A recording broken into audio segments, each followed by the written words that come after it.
Əməliyyatımız vaginoplastik əməliyyatıdır. Xanımımız 3 doğum icra edib.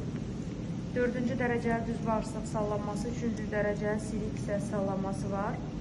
Və xaricdən baxdıqda düz bağırsaq şara bənzər formada xaricə doğru qabarmış çıxmışdır.